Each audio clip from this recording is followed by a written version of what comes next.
નમસ્કાર મિત્રો, અમારી યુટ્યુબ ચેનલમાં તમારું હાર્દિક સ્વાગત છે। જો અમારી ચેનલમાં તમે નવા હો તો લાઈક, શેર, સબસ્ક્રાઈબ જરૂર કરી દેજો। અમારી આ કહાની તમને કેવી લાગી એ કોમેન્ટ બોક્સમાં અમને જય માતાજી કરીને ખાસ જણાવજો। તો ચાલુ કરીએ આજની આ કહાની। પૂરી સાંભળવા નમ્ર વિનંતી। લગભગ દરેક ઘરમાં એક તિજોરી હોય છે જ્યાં લોકો તેમના કપડાં અને જરૂરી વસ્તુઓ રાખે છે।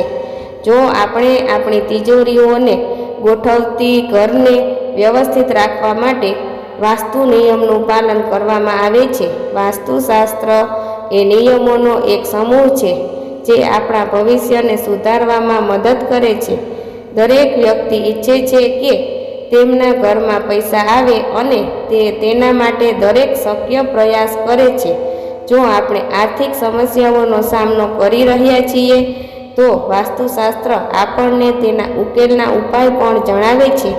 આજે અમે તમને જણાવીશું કે તમારા ઘરની તિજોરીમાં કઈ કઈ વસ્તુઓ રાખવી જોઈએ જેથી ધનની કમી ન રહે। લગભગ દરેક ઘરમાં એક તિજોરી હોય છે જ્યાં લોકો તેમના કપડાં અને જરૂરી વસ્તુઓ રાખે છે। જો આપણે આપણી તિજોરીઓને ગોઠવતી વખતે કેટલાક વાસ્તુ નિયમોનું પાલન કરીએ તો તે આપણા ઘરની ખુશીઓને વધુ અસર કરી શકે છે। તે અમને વધુ આર્થિક રીતે સફળ થવાના પણ મદદ કરી શકે છે। વાસ્તુશાસ્ત્ર અનુસાર ઘરમાં તિજોરીની સાચી દિશા નક્કી કરવી જોઈએ।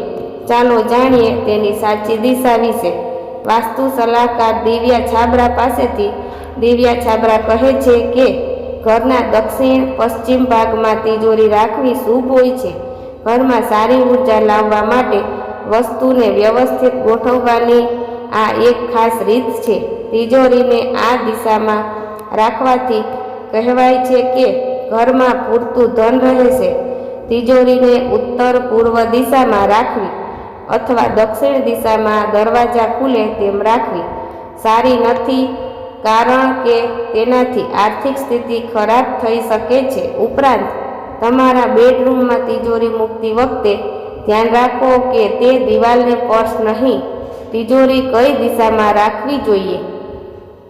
જો તમે તિજોરીમાં પૈસા રાખો છો, એટલે કે તિજોરીમાં લોકર હોય તો તેને ઉત્તર દિશામાં રાખો, કારણ કે તે દિશા ભગવાન કુબેરની દિશા છે। પરંતુ લોકર સાથેની તિજોરી ક્યારેય ઉત્તર પૂર્વમાં ન રાખો। સોપારી, નારિયેળ।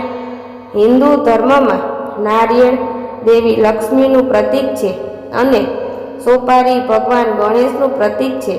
આથી તિજોરીમાં જ્યાં તમે પૈસા રાખો છો ત્યાં આ બે વસ્તુઓને રાખવાથી શુભ ફળ મળશે।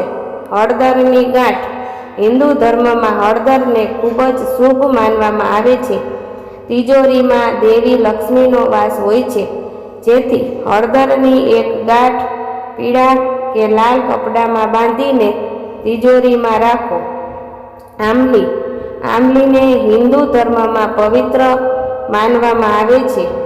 એક આંબલી લો અને તેમાં ચાંદી અને તાંબાનો સિક્કો લગાવીને રાખો।